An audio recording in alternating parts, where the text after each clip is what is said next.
Langsung aja teman-teman, singkat, padat, jelas. Aku mau kasih tahu bahwa di akhir tahun itu udah biasa. Aku udah di market bertahun-tahun, dari tahun 2007 sampai sekarang. Akhir tahun tuh sepi. Ya, jadi akhir tahun marketnya cenderung sepi dan cenderung sideways kayak gitu. Akhir tahun itu memasuki pertengahan Desember. Ini udah pertengahan lewat ya. Pertengahan Desember sampai akhir Desember. Nah, terus biasanya sekitaran beberapa hari terakhir perdagangan itu kadang ada tarikan. Tapi tarikannya juga nggak banyak sih, sekitaran 2-3% aja gitu. Terus itu kadang masih berlanjut atau berlangsung sampai 2 hari pertama perdagangan di Januari. Nah, itu yang disebut dengan Santa Claus Effect sebenarnya, tapi tidak selalu terjadi setiap tahun gitu. Nah, istilah Santa Claus Effect ini diperkenalkan oleh seorang analis di tahun 1972. Ya, aku lupa namanya siapa, siapa gitu loh. Nanti aku bikinin kontennya. Nah, terus sebelum beberapa hari terakhir perdagangan tuh gimana? Market sepi, dan sebenarnya di hari-hari terakhir perdagangan pun juga sepi gitu loh. Nah, yang bikin harga saham cenderung naik di penghujung banget akhir tahun secara historikal, meskipun tidak selalu. Yang bikin naik itu karena satu, window dressing. Jadi fund manager, manajer investasi, reksadana itu mereka mempercantik portfolionya mereka. Terus kemudian yang kedua, karena marketnya sepi, banyak yang udah liburan ya, banyak yang udah ninggalin market ya di akhir tahun, jadi perdagangannya tuh nggak terlalu banyak volumenya. Itu gampang banget buat harga saham itu naik dan turun ya. Jadi kalau misalkan ada buyer atau ada demand yang gedean dikit, dia gampang naik. Kalau ada yang jualan, meskipun volumenya nggak gede, dia gampang turun, seperti yang terjadi pada beberapa hari terakhir ini. Terus yang ditunggu beberapa hari terakhir ini apa? Yang ditunggu beberapa hari terakhir ini sebenarnya adalah FOMC meeting. FOMC meeting itu rapat The Fed yang akan memberikan pengumuman tentang suku bunga gitu. Ya, jadi pengumuman suku bunganya kira-kira gimana? Ada yang memperkirakan The Fed kayaknya nggak nurunin suku bunga nih, tapi ada juga yang memperkirakan The Fed bakalan nurunin suku bunga 25 basis point. Terlepas dari The Fed nurunin suku bunga 25 basis point atau nggak nurunin sama sekali, thank you giftnya, atau nggak nurunin suku bunga, market kali ini tidak akan merespon signifikan. Jadi kalau The Fed ada nurunin suku bunga, itu market bakalan naik, tapi naiknya nggak akan signifikan banget. Kita antisipasi aja marketnya sepi gitu ya, jadi bakalan naik tapi nggak akan signifikan. Tapi kalau misalkan suku bunganya nggak diturunkan, itu market akan koreksi atau akan ada turun, tapi turunnya juga nggak signifikan. Nah, kenapa? Karena udah terantisipasi atau udah terdiskon beberapa hari sebelumnya ya. Jadi udah ada koreksi-koreksi di market, kayak big banks agak-agak turun lagi beberapa hari ini. Itu mengantisipasi The Fed nggak nurunin suku bunga. Nah, terus ada satu sentimen lagi sebenarnya yang banyak ditanyain teman-teman, terkait saham blue chip atau saham big banks yang mempengaruhi saham big banks ya. Ada sentimen terkait dengan Schroders Indonesia. Jadi Schroders ini merupakan perusahaan reksadana ya, jadi aset management yang cukup gede gitu. Nah, terus Schroders ini kabarnya bakalan mau ngejual asetnya atau unit bisnisnya yang ada di Indonesia. Nah, kenapa dijual? Ini merupakan strategi dari CEO barunya Richard Oldfield buat memangkas unit-unit yang kinerjanya nggak maksimal gitu, untuk meningkatkan kinerja perusahaan secara keseluruhan. Nah, Schroders Indonesia ini FYI, dia tuh ngelola sekitaran 4 miliar US dollar di Indonesia dan berkontribusi 1,6% dari total aset perusahaan di kawasan ASPAC atau Asia Pasifik. Terus beberapa perusahaan yang kabarnya tertarik buat ngebeli atau mengakuisisi Schroders Indonesia ini antara lain ada HSBC, Allianz, Bank Negara Indonesia atau BNI itu sendiri. Nah, BNI ini menyatakan terbuka terhadap berbagai opsi buat memperkuat grup bisnisnya. Terus kalau kita tanya saat ini, Scruders ini ada pegang emiten apa aja di portfolionya. Yang paling gede itu ada BCA sebenarnya. Terus kemudian disusul dengan Bank Mandiri, kemudian BRI, Astra International, TLKM. Nah, terus produk reksadana sahamnya Schroder Dana Prestasi dan Schroder Dana Prestasi Plus ini punya komposisi aset yang didominasi oleh saham-saham blue chip atau big banks tadi. Nah, terus pertanyaannya, apakah dengan dijualnya unit bisnis Schroder yang ada di Indonesia ini bakalan berpengaruh terhadap emiten-emiten yang mereka pegang di dalamnya, terutama for big banks ini tadi. Nah, jujur saya sendiri belum mendapatkan konfirmasi ya, apakah mereka tuh ngejual unit bisnisnya tuh ngejual satu perusahaan di Indonesia dengan keseluruhan portfolionya, atau mereka ngejual-jualin sahamnya. Itu juga aku belum dapat informasi yang sepenuhnya. Tapi kalau misalkan mereka jualan saham-saham big banks-nya, ini berarti koreksinya turunnya juga sifatnya sementara. Jika Scruders ada jualan itu, dan malah bisa jadi kesempatan buat teman-teman yang mau long term investing di big banks. Cuman yang saya ingin tegaskan, yang saya ingin luruskan di sini teman-teman semuanya, for big banks ini jangan buat trading.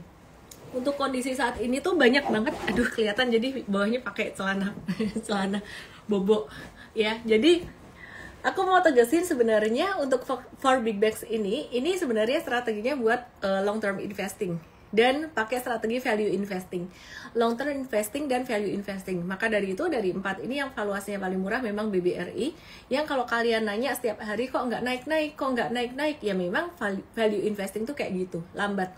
Jadi bukan untuk trading. Nah, kalau untuk trading lain, pilihan sahamnya lain. Sahamnya apa aja?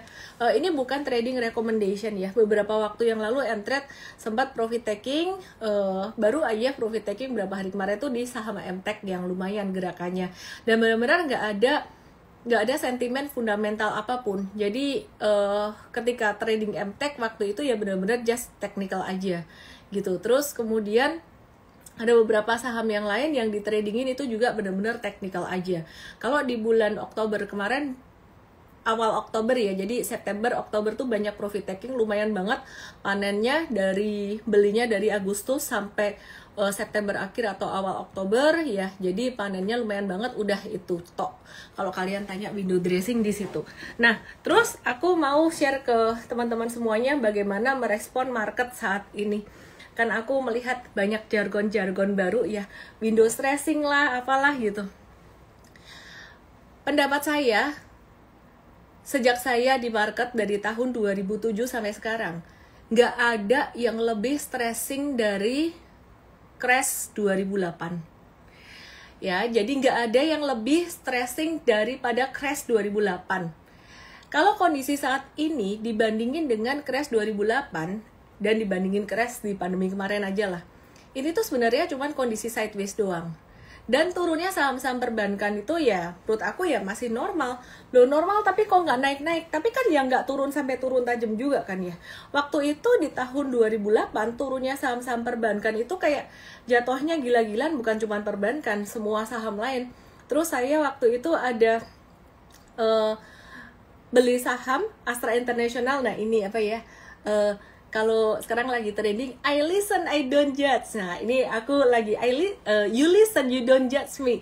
Waktu itu aku trading error di tahun 2008. Astra International masih 5 digit. Harga sahamnya tuh puluhan ribu, masih 5 digit. Nah, aku pas mau beli Astra International waktu itu kebanyakan nolnya 1, bayangin. Wah, itu kan apalagi masih pemula, deg-degan banget ya. Jantungan banget itu. Terus turun, harga sahamnya turun, langsung keringat dingin, langsung deg-degan. Aku berasa banget waktu itu, masih inget karena emosional banget. Terus saya langsung cut loss. Untung di cut loss. Sempat sih waktu itu ada mantul-mantul gitu, karena abis itu jatuhnya luar biasa di 2008. Intinya nggak ada yang semengerikan itu di selama saya masuk di pasar saham. Jadi aku mau ingetin teman-teman semuanya, banyak orang yang belum mengikuti pasar saham begitu lama, mungkin pasar forex, pasar gold juga belum mengikuti lama. Biasanya akan mengambil kesimpulan berdasarkan apa yang mereka tahu dan mereka alami saat ini. Maka dari itu pengalaman itu sangat penting sekali. Sejak saya dari tahun 2007 sampai sekarang ini, saya melihat bahwa koreksi di saham-saham perbankan dan juga saham-saham big cap saat ini sifatnya masih koreksi sideways, bukan koreksi crash. Ya. Jadi kalau crash tuh udah kayak nggak dikasih napas, jatuhnya tuh terus-terusan. Sebenarnya pandemi kemarin tuh crash, tapi naiknya cepat. Kalau 2008 tuh naiknya pelan-pelan. Sampai 2013 puncaknya, 2012, 2013-an. Intinya kalian nggak usah khawatir, nothing to worry about. Aku udah lama di market, dan meskipun marketnya di akhir tahun ini belum naik, ya jadi masih sepi-sepi aja, itu that's still okay. Karena kalau kita mau flashback ke belakang, ini aku menenangkan kalian, bukan untuk menenangkan asal optimis ya. Jadi aku mau kasih satu gambaran tentang market yang lebih komprehensif. Jadi aku mau kasih lihat kalian perjalanannya saham-saham big banks ini bagaimana gitu. Dari tahun 2020 kemarin tuh kan udah naik sekitaran 200% ya. BCA tuh sekitar 200% seingat aku. Terus Bank Mandiri itu naiknya udah sekitar 300% dari bottom. Bottomnya aku pakai 2020 karena memang itu bottom besar, bottom monthly. Nah, terus perhatikan di sini, ini BCA yang waktu itu di bulan September 2024 dan juga Oktober 2024 sempat mencapai level tertinggi. Kita waktu itu nggak review buy, nggak rekom buy, apalagi untuk investing teman-teman yang di TokTok, yang di YT ke Igoy. Kenapa? Ya karena secara valuasi kemahalan. Investor-investor gede, institusi itu mereka pasti nggak mau kalau beli barang di mahal. Paling nggak ada diskon dikit lah, bukan diskon valuasi, diskon teknikal. Dan sebenarnya kalau kalian mau khawatir itu telat, harusnya ya, aku kasih tahu, sorry komen di Igoy aku matiin biar kalian fokus. Harusnya kalau kalian mau takut, mau khawatir, harusnya khawatirnya itu di September, di Oktober 2024 ketika BCA waktu itu all time high, level tertingginya 10.950. Harusnya takutnya saat itu. Tapi banyak orang yang nggak sadar. Keluarnya di berita-berita BCA all time high, BCA all time high. Ya.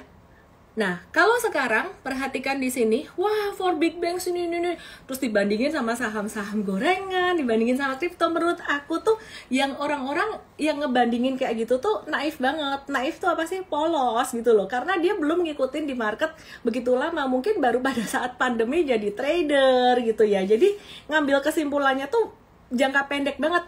Menurut aku ini merupakan bagian dari siklus yang sangat normal sekali gitu loh. Bitcoin pernah jatuh dalam, pernah naik juga, sekarang mungkin lagi naik-naiknya gitu ya. Saham pernah naik tinggi ya, jadi di Agustus sampai September Oktober kemarin for big banks juga udah naik ya, BCA juga udah naik.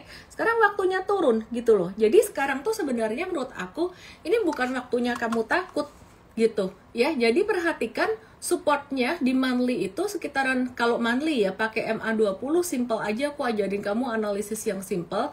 Kalau di Trading Academy M-Trade kan lebih detail ya.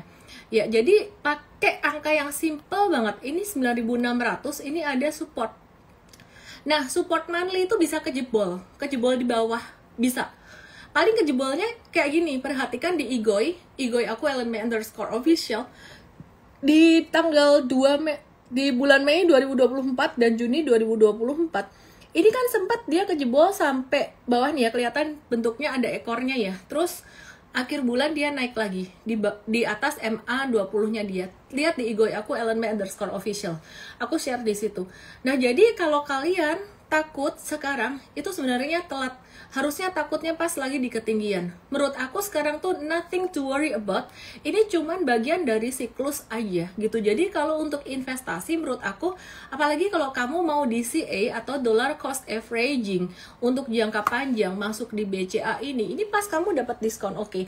Konteksnya long term investing, bukan trading. Kalau sampai ada orang yang istilah kata for big banks nggak cuan atau gimana? Iya sih, saat ini ya kalau kamu harap jangka pendek cuan ya enggak. Kalahlah sama saham-saham yang naiknya jangka pendek, apalagi saham-saham kecil-kecil yang likuiditasnya kecil, gampang ditarik. Bukan ngomong kapitalisasi lagi ya. Karena Bayan Resources itu likuiditasnya kecil tapi gampang ditariknya. ITMG juga likuiditasnya kecil gitu loh, itu gampang ditariknya, gampang naik turunnya. Trading ITMG aja tuh likuiditas kecil tapi naik turunnya cepat, lebih cuan.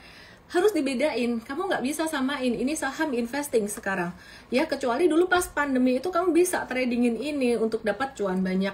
Nah tapi sebenarnya kalau kalian masih pemula pun mau trading ini tuh sebenarnya ya meskipun nggak cepet ya, maksud aku tuh pergerakannya nggak cepet, ini juga low risk sebenarnya kalau buat trading. Nah masalah dia turun dikit-dikit nih, kalau support daily di 97.50, support monthly-nya di 9.600-an tadi, sekitaran MA 200. Itu turun dikit-dikit lah sampai level 92, 93. Gak usah pusing, cincai. Ngerti cincai? Cincai itu beti-beti, beda tipis, tetap tidur tenang, santai, tetap tidur tenang. Ya, tetap tidur tenang, santai, wes tau, percaya aku, nggak apa-apa. Kamu nggak dapat di harga terbaik, nggak dapat di harga bottom pun masih tidur tenang kok. Gitu ya. Jadi sekarang beritanya lagi jelek lagi. Wah, asing banyak jual ini. Mungkin kalian pusing ya, kayak bingung kok asing masih jualan terus sih. Ya, asing jualan sampai dia BEP pun dia masih akan jualan. Dia masih akan jualan sampai dia BEP. Gitu loh. Jadi profit taking itu masih sampai dia BEP. Gitu ya. Jadi besok kalau The Fed turunin suku bunga 25 basis point, ada kemungkinan bisa naik, tapi naiknya juga jangan harap naiknya tinggi gitu. Oke, sekarang kita akan lihat Bank Mandiri. Di sini aku bilang beberapa kali valuasinya ketinggian, dan tapi harga saat ini udah jauh lebih bagus daripada harga beberapa bulan yang lalu ya. Ini sorry traders, investors yang udah ngikutin e-course kita lengkap dan rajin. Mungkin kalian jadi bosen ya, Miss kok ngebahasnya ini terus. Tapi ini live untuk teman-teman yang di luar ini masih perlu gitu. Kalau kalian yang udah expert di M-Trade, di M-Fast, ya mungkin nggak begitu perlu. Nah, untuk BMRI sebenarnya kalau mau takut, itu takutnya harusnya di bulan sama kayak BCA tadi di September 2024. Itu di puncaknya pas di ketinggian. Nah, mungkin teman-teman yang ngerti technical ngelihat pattern ini, BMRI ini patternnya kayak double tops. Double tops itu adalah tanda dia mau lanjut turun lagi. Menurut aku sih kalau BMRI wait and see dulu. Kalau mau investing wait and see dulu. Ya, kenapa? Karena BMRI ini di sini valuasinya juga masih agak mahal, dan kalau ada double tops kayak gini, seandainya double topsnya terkonfirmasi, seandainya belum tentu sih, seandainya terkonfirmasi bisa menguji level 4.800, dapat angka yang lebih murah lagi. Terus kalau udah punya harga sekarang gak usah pusing, tenang aja, pokoknya tenang aja. Balik nggak? Balik. Nanti kalau scrollers jualan gimana? Ya paling turun sementara aja, tapi kamu nggak perlu sampai yang ketakutan, sampai yang stres gitu. Ini juga bukan untuk trading ya, ini untuk investing. Nah terus kemudian untuk daily chartnya bagaimana BMRI dalam jangka pendeknya? Ya masih bearish sih, sementara ini breakdown kemarin ya, jadi ini supportnya di 5975, kemarin udah breakdown ini, jadi masih bearish, jadi short term dia bearish, jadi wait and see dulu aja, bukan buat trading ya. Terus kemudian BBRI dan BBNI. Aku bukan kayak merekomendasi kalian untuk harus beli saham ini, enggak. Kenapa saya bahas? Karena banyak ditanya. Aku personally, aku kasih tau kalian, udah ngomong beberapa waktu yang lalu, aku udah nggak beli saham-saham big banks. Karena di portfolio aku udah cukup, dan untuk BCA, BMRI itu aku udah punya modal zaman pandemi kemarin. Bukan best price saat pandemi, karena saya udah sempat jualan profit taking, terus naik dikit, aku beli lagi, aku buyback lagi di atasnya, tapi masih naik lumayan. Ya, jadi waktu itu sempat BMRI itu aku dapat cuan sekitaran 100%-an, lumayan banget kan ya. Udah dijual belum? Long term investing aku belum jual. Loh kok nggak dijual? Nggak buat trading sih ya, cuman buat long term investing aja, dapat dividen, seneng juga gitu. Terus lah kenapa nggak trading? Ada. Untuk trading ada di account yang lain, dan pilihan saham yang lain yang gerakannya lebih cepat, oke ya. Terus kemudian kalau BBNI bagaimana? Udah dikasih tahu beberapa hari kemarin, BBNI ini breakdown dari supportnya, sama seperti BCA, sama seperti Bank Mandiri. Kalau mau ketakutan, harusnya ketakutannya tuh di September 2024 yang mencapai puncaknya, atau di level tertingginya yang tercapai di Maret 2024, waktu itu BBNI high-nya 6250. Sekarang di 44.30. Harusnya sekarang tuh kalian nggak takut. Kenapa? Sekarang tuh udah diskon banget. Coba diperhatikan di sini. Ini dapat diskon berapa? Dari atas sampai bawah 29% buat investing. Kalau masuk di atas di ketinggian di berapa nih? Di 6.100-an gimana? Ya salah timing, tapi tetap bakalan balik ya bakalan balik gitu loh. Jadi sekarang harusnya kalian nggak takut gitu. Tapi kalau dulu pas 6.100-an kita nggak review, nggak rekomend untuk buy, kecuali Anda mau DCA atau dollar cost averaging. Nah, untuk BNI sendiri perhatiin, ini candle monthly-nya ini jatuhnya udah kencang banget. Biasanya kalau candle monthly-nya jatuh tajam kayak gini, ini pantulan pada bulan-bulan berikutnya juga lumayan. Berarti di Januari dan Februari bisa ada pantulan seperti ini. Aku pakai time frame besar. Ini saham investing, bukan saham trading. Apalagi kalau kalian bandingkan dengan saham yang di scalpingin saham-saham gorengan. Sorry ya, aku mention aja saham-saham yang nggak liquid lah gitu. Mention nggak ya? INPC, JIHD, terus apalagi. Nggak salah kalau kalian trading saham-saham itu, asalkan siap dengan risikonya. Jangan cuman mau arahnya aja, nggak siap ARB-nya. Semua itu kan pilihan ya. Bukan berarti saya melarang Anda trading saham seperti itu, tapi hidup tuh pilihan. Kalau misalkan siap dengan pilihan arah-arah, siap pas masuk di atas kena ARB, siap nggak? Ya terserah, kalau siap. Kalau nggak siap ya jangan, habis itu stres. Jangan ya. Oke, terus ini BRI juga saham investing. Aku bahas di awal supaya nanti aku bisa bahas saham yang lainnya. Nah, ini saham investing. Harusnya kalau kamu mindsetnya investing, ini tuh gak beda jauh ya dengan harga beberapa hari yang lalu. Ini 4150, nothing to worry about. Gak ada yang perlu dihebohin, say. Malam hari ini aku ngantuk. Aku sebenarnya ngantuk banget di Jepang, ngantuk banget, cuman aku pengen ngomong ini buat kalian sih sebenarnya. Nah, ini di 4100 nih angka yang bagus banget, udah di bawah banget standar deviasi -1, dan kalau kena 41 seingat aku itu jadi standar deviasi -2. Kesimpulannya ini secara valuasi sangat murah sekali. Mari kita perhatikan secara monthly chart. Bukan berarti dia tidak pernah naik. Dia sudah pernah di bawah standar deviasi 4600 dan aku udah pernah bahas berkali-kali. Dia itu naik 20% dari Juni 2024 nih naik 20%. Ya, sampai Juli 2024. Agustus 5 2024 sampai dengan September 2024 itu juga naik 20%. Gitu loh. Jadi you have to be patient kalau memang maunya long term investing, dan jangan dibandingin sama saham trading gitu loh. Aduh, kalau kalian ngikutin market tahun 2008 bisa bundir kali ya. Kalau kayak gini aja stres. 2008 itu luar biasa sadisnya, kejamnya. Baru mantul dikit langsung dihajar lagi. Makanya kalau kita ketemu investor atau trader yang udah pengalaman banget ya, mereka tuh lebih tenang, lebih calm dan nggak terburu-buru ya, tidak terburu-buru dalam mengambil keputusan. Ada dua strategi dalam long term investing, DCA, dan satunya lagi adalah strategi lump sum. Lump sum itu langsung beli banyak. Kalau DCA itu belinya bertahap tiap bulan kayak gitu. Nah, DCA ini cocok buat yang masih pemula.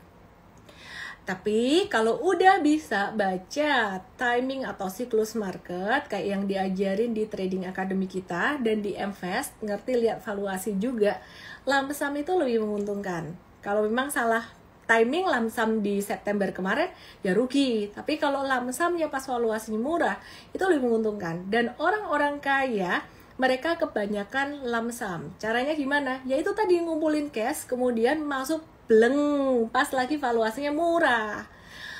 Kalau mereka masuk big banks, mereka akan masuk pada momen-momen sebentar lagi nih, saat-saat ini mulai nyicil beli, bukan dari bulan September kemarin gitu ya. Jadi kalau udah koreksi lumayan banyak. Oke teman-teman yang di TokTok, yang di YT aku lihat udah mulai banyak yang bergabung. Langsung aja ke Igoy, karena di Igoy aku ada chart yang aku bisa share. Aku akan skip untuk for big banks karena sebenarnya menurutku meskipun ya mereka ada turun dalam jangka pendek, itu sampai hari ini sih menurut aku sih masih oke, masih normal, dan bahkan aku bukan ngedoain ya, kalau bahasa Jawa tuh nggak mujekno gitu loh. BMRI itu kalau dikasih diskon sampai angka, ini bukan mujekno ya, kalau kalian ada yang punya kan sebel tuh ya, nanti dikira wah ini kok bikin turun nggak bisa gitu begitu. Kalau BMRI dikasih diskon sampai 4.800 atau 4.200, itu namanya apa? Hauchi, hauchi atau apa? Oishi, enak gitu loh, mantep gitu. Enak buat yang punya duit, yang gak punya duit gak enak. Nonton doang. Oke ya, jadi kalau BMRI sih aku bilang valuasinya masih kurang diskonnya. BRI udah lumayan. Oke, itu tadi buat long term investing. Sekarang buat trading gimana? Buat trading kamu harus sabar. Desember pertengahan sampai akhir volume perdagangan itu sepi. Udah tinggal jalan-jalan aja nggak apa-apa. Kalau kamu mau trading dikit-dikit nggak apa-apa, masih tetap ditemenin juga sama M-Trade. Tapi gak makso tuh artinya istilahnya kalau nggak ada peluang ya kita nggak trading. Di M-Trade itu pernah kita nggak ada peluang yang oke, kita nggak trading 2 minggu sampai ada yang bilang ayolah trading lah, scalping lah, apalah gitu loh. Lo iki duit loh, bukan dolanan loh. Mungkin saking kayanya mau dolanan duit gitu ya. Oke, aku mau bahas beberapa saham yang sekiranya mungkin ya di TikTok bisa tapi resikonya juga lumayan. Aku mau review beberapa saham ya. Nah, contohnya kayak coba aku mau review. Disclaimer teman-teman, ini bukan rekomendasi buy, tapi kita lagi ngebahas apa yang sempat terjadi belakangan ini aja gitu ya. Jadi perhatikan di sini. Hayya, berantakan ini gambarnya. Perhatikan di sini. Di Igoi aku Elemen_official. Nah ini MTech tuh udah ngasih cuan M-Trade lumayan ya, nggak ada hubungannya kita belinya cuman bener-bener berdasarkan chart doang ya. Terus kemudian perhatikan di sini kita tuh udah sempat cuan dari MTech beberapa hari kemarin sekitaran 2 digit lah, dapat sekitar berapa persen ya, 20-an persen kayaknya ada deh, atau belasan persen gitu, kurang lebih lah. Nah ini lumayan banget. Nah jangka menengah kita masih hold, kenapa? Karena kita ngelihat sebenarnya dia itu udah mulai uptrend dan ini ada koreksi, dan hari ini tadi tuh sebenarnya dia bottoming, mantul. Loh kenapa gak di-review buy lagi? Katanya lagi nungguin momen buat swing trading, buat beli. Langsung di Igoi ya, kalau nggak di Igoi kamu nggak bisa lihat chartnya. Jadi yang aku lagi kasih panah di kursor itu, di Igoi itu sebenarnya dia tuh lagi normal. Yang di Igoi udah nyambung lagi nih. Oke, jadi kalau ngelihat pattern yang ada di sini, ini sebenarnya pattern normal retracement, dan hari ini tuh ada tanda pantulan. Harusnya hari ini tadi masuk. Kenapa gak masuk? Nunggu FOMC meeting dulu. Nanti kalau The Fed gak nurunin suku bunga, putusnya baru jam 2 malam WIB nanti. Kalau The Fed gak nurunin suku bunga bisa turun juga dia gitu loh. Jadi wait and see dulu gitu. Nah terus kemudian kita mau cek-cek lagi nih buat saham yang lain. Ada loh saham yang lain juga yang model-modelannya kayak gini. Nah ini Inco tuh baru aja breakout beberapa hari yang lalu ya. Terus ini sama, tapi MTech lebih bullish. Ini juga sama, tadi ada tanda-tanda pembalikan arah. Jadi kan udah uptrend, terus ada retrace, ada pembalikan arah, candle kecil di sini ya. Terus kita lihat pantulannya waktu tadi naik, volumenya juga kecil sih. Sebenarnya nggak apa-apa ya, pantulan kecil buy on weakness, volume kecil tuh nggak masalah, bukan beli breakout gitu. Nggak beli breakout gitu loh. Ya terus aduh sampai mana tadi ke distract, ada komen lucu. Oke, ya. Tapi kita sebenarnya tadi mau buy on weakness, tapi kita wait and see dulu. Kenapa? Besok ada berita gede. Jadi kita wait and see dulu. Cuman ini bisa di watch saham-saham kayak gini. Jadi pilihannya buat trading itu beda ya sama buat investing ya. Nah, terus kemudian saham apa lagi nih? Kalian penasaran saham apa lagi nih? PTB, ada yang nanya PTBA nih, ada Roadi. PT, nah ini kalau yang ini aku ngejawab pertanyaan. Ini bukan watchlist gitu. Ini aku ngejawab pertanyaan ya. PTBA gimana? Sama loh PTBA. Perhatiin, tapi PTBA belum uptrend. Jadi dia tuh lagi pada masa sideways-nya, retrace pada masa sideways, kemudian dia kena area support kuatnya di bawah. Terus keluar ijo-ijo di sini, lihat di Igoi aku Elemen_official. Ya, jadi kena hijau-hijau di sini, ini ada tanda pantulan gitu. Nah, sebenarnya kalau kondisi marketnya bukan lagi nunggu berita gede, bukan lagi nunggu FOMC meeting, kita tadi mau buy on weakness. Hari ini banyak banget saham-saham yang kena support kuatnya dan udah turun beberapa hari dengan volume kecil ya. Jadi ini ada potensi untuk buy on weakness, tapi kita wait and see FOMC meeting dulu ya. Terus kemudian jadi banking masih wait and see dulu ya teman-teman ya. Aku mau bahas saham apa lagi ya? ADI. Oke, ADI ini cara mainnya. Kamu ngumpulin dikit-dikit, jangan langsung hajar bleh banyak, karena kita belum tahu bottomnya di mana.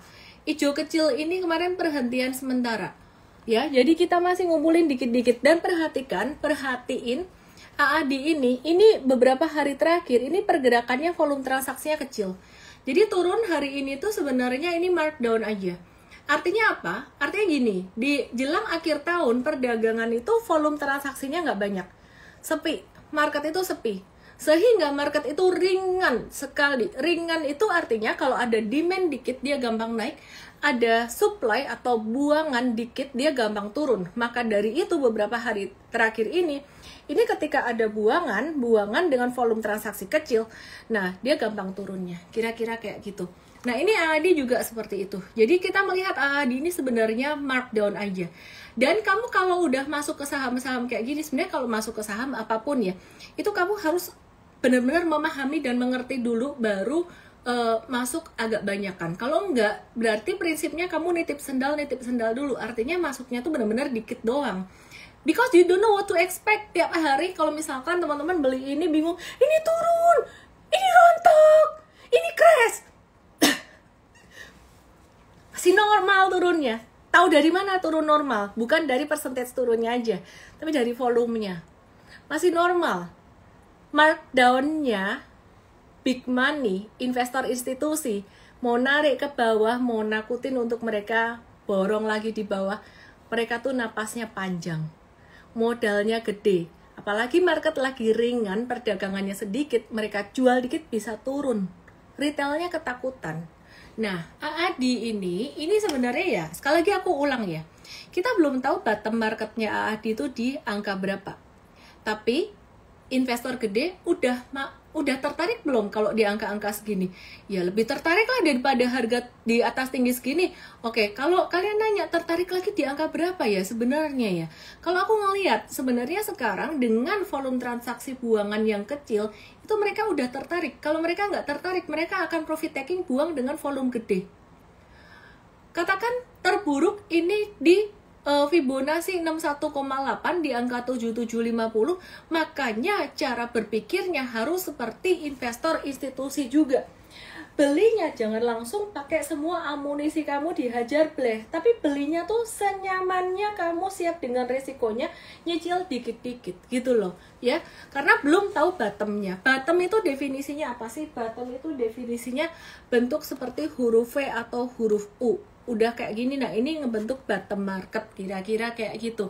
Nah jadi teman-teman, ada banyak saham lain yang sebenarnya aku mau bahas, tapi kayaknya mendingan ini dulu, karena semakin banyak saham kamu bakalan semakin bingung. Kurang lebih aku kasih gambaran buat market saat ini bagaimana. Di akhir tahun, di pertengahan tahun sampai Desember, pertutupan tahun, itu market tuh biasanya sideways, sepi. Itu udah bertahun-tahun aku ngikutin, selalu begitu. Dan biasanya di hari-hari terakhir itu ada tarikan, tapi tarikannya juga nggak kenceng. So what to expect? Just wait and see. Pakai sistem investing, kamu berarti pakai fundamental dan valuasi. Kalau fundamental dan valuasi, Big Bank tuh sekarang valuasinya lebih murah. Time frame-nya bukan harian. Investor kalau pakai time frame harian diketawain kalian sama investor gede. Setiap hari nanya terus, BRI itu dulu gimana, nggak apa-apa nanya, tapi ada baiknya belajar sistem investing. Itu bukan saham trading. 2, kalau buat trading, bagaimana? Saat ini juga lagi ada retracement, tapi turunnya dengan volume transaksi kecil. Beberapa saham sudah kena support dan mulai ada tanda pantulan hari ini. Di tengah perjalanan mulai dia uptrend atau masih sideways gitu ya, tapi asalkan jangan tren besarnya turun. Kalau kalian nggak paham ini, kalian berarti harus ikut Mtrade Start, DM aku aja Mtrade Start 2 gitu ya. Nah jadi intinya saat ini saham-saham trading yang lain yang tadi aku bahas ada di sektor komoditas, ada dari metals, ada dari batu bara, ada dari sektor yang lain, ada dari sektor teknologi juga, itu koreksi normal, udah menunjukkan tanda pantulan. Dimana hari ini sebenarnya kita bisa buyback untuk buy on weakness. Tapi kenapa M-Trade hari ini nggak masuk buyback? Karena kita melihat besok pagi ada berita gede. Kalau ada berita gede, fluktuasinya lumayan gede, jadi kita wait and see dulu, gitu ya. Wait and see dulu.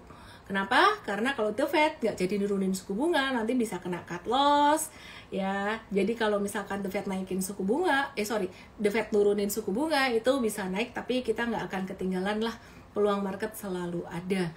Kira-kira itu yang saya mau sampaikan. Jadi di pertengahan Desember sampai Desember akhir nanti santai aja, chill aja. Fokusnya kalian harus banget, wajib banget itu belajar sistemnya investing jangka panjang itu gimana, trading itu gimana.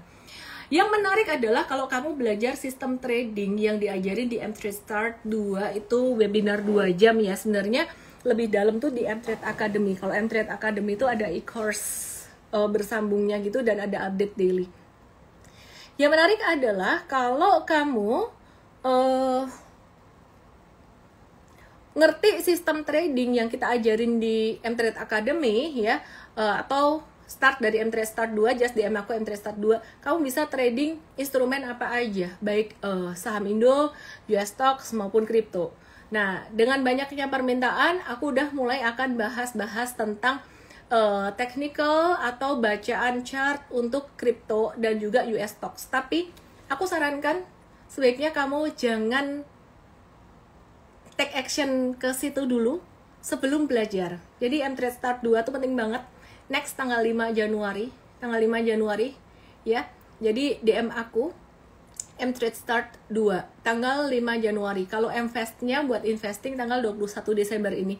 Tapi kayaknya banyak yang di sini mental trading, jadi better ya belajar juga deh tradingnya, karena investing e-course-nya gak ditonton juga. Tapi ada baiknya kalau bisa belajar dua-duanya. Itu aja yang aku mau sampaikan. Semoga kalian bisa lebih tenang, bisa lebih paham ya. Jadi kalau kalian paham sistemnya, chill aja, santai aja, oke ya. Oke, aku nyalain komennya yang ada di Igoy. Background musiknya bagus. Alexa, play jazz. Radio, J-pop from tuning. Oke, dia bisanya play J-pop. Oke, semangat ya semuanya ya. Udah mantep toh, udah ngerti kan ya. Gak perlu takut-takut. Yang perlu kamu atur dari awal adalah modal buat masuk ke saham, ke kripto atau ke US stocks itu harus sesuai dengan pemahamanmu. Kalau nggak paham, ya masuknya dikit aja buat belajar dulu. Makin paham, makin bisa nambah. Nanti ketinggalan peluang nggak? Tenang. Selama aku di market, peluang itu selalu ada. Kalau udah ketinggian ya, ininya tinggal sabar aja kok, nunggu di bawah. Problemnya tuh sebenarnya satu, pada gak sabaran. Pada pengen cepet-cepet, padahal di market itu santai. Maka dari itu aku nyaranin sih, jangan trading for living. Karena salah-salah, kalau nggak objektif, kamu bisa jadi living for trading, ya. Jadi sambil kerja aja, sambil ngumpulin cash, sambil nabung di obligasi. Kalau ada yang udah masuk di kripto, sambil di staking. Kalau misalkan belinya di bawah ya, jangan beli di atas. Saya nggak menyarankan beli di atas sekarang untuk hold lama. Udah ketinggian. Dah, gitu aja ya.